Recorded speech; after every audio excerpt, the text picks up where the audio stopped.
Vamos a empezar a ver el tema derivación por incrementación.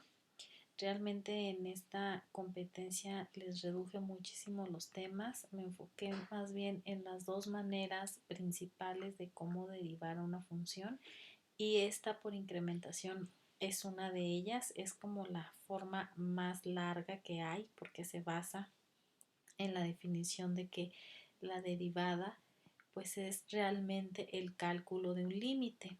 Así que vamos a ver ejemplos sencillos porque esta fórmula al desarrollarla pues sí es un poco larga y no quiero pues que sea tan tedioso para ustedes. Ustedes ya también vieron esta fórmula en el material, en las imágenes que les puse ahí en la lección de lo que es el límite, ¿verdad? Que la derivada es igual al límite de f de x más delta x, que significa ese triangulito es delta x menos f de x sobre delta x cuando delta x tiende a cero. Entonces les voy a explicar cómo vamos a calcular la derivada a partir de esta fórmula. Si tengo, por ejemplo, una función que aquí en las funciones la vamos a denotar por f de x, si por ejemplo tengo que es igual a 2x y me piden la derivada nosotros aquí la vamos a denotar así. Ok, ya saben que hay varias maneras, también les puse ahí de cómo podemos representar la derivada, pero bueno, en este curso lo vamos a hacer de esta manera, f' de x. Entonces me piden calcular esta derivada. Hay muchos de ustedes que ya sabrán derivar y bueno, me pueden decir automáticamente que la derivada de esta función es igual a 2 por las reglas de derivación que han visto en la prepa. Entonces, bueno, sí es 2, pero mediante esta fórmula vamos a llegar a ese resultado. Lo que nos sirve es saber pues cuál va a ser el resultado y así ya yo poder verificar que mi ejercicio está bien y que apliqué bien esta fórmula. Entonces, si ustedes observan la fórmula, pues está compuesta de dos partes. La primera que dice f de x más delta x y luego la otra que es menos f de x. Esta parte de x más delta x es como lo hicimos en el tema 2 cuando evaluábamos la función en un punto. No sé si lo recuerdan cuando le poníamos, por ejemplo, f de 5 y el 5 yo lo sustituía donde estaba la x en la función.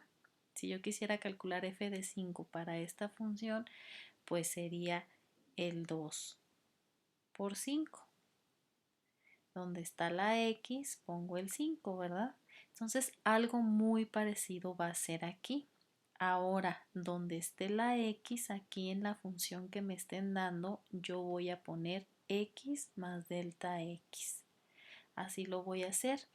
Y en la segunda parte me dice menos f de x, o sea, yo voy a restar la función que me estén dando. Aquí me están dando 2x, entonces yo voy a restar esa función.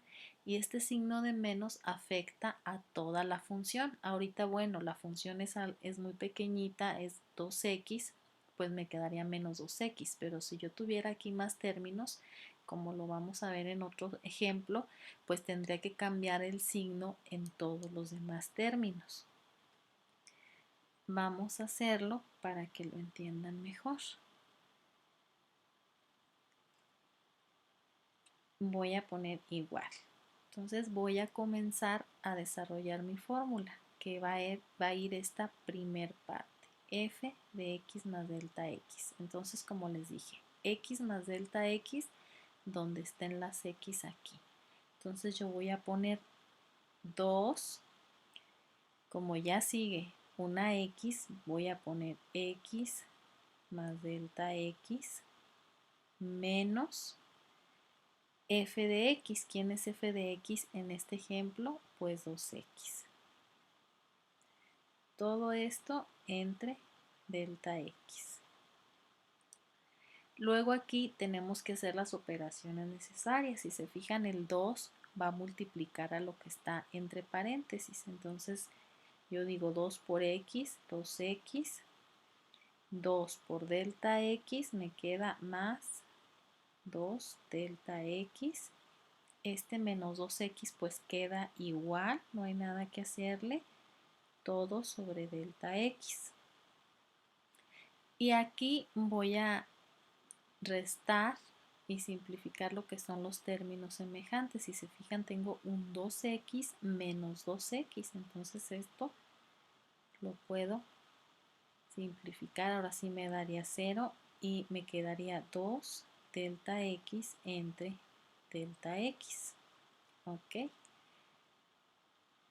Y aquí, bueno, delta x entre delta x, pues aquí lo puedo cancelar el delta x y me queda el 2, que es lo que habíamos dicho al inicio, ¿verdad? Que esa tenía que ser la derivada. Entonces así se resuelve este tipo de ejercicios. Vamos a hacer otros ejemplos para que puedan entenderle mejor.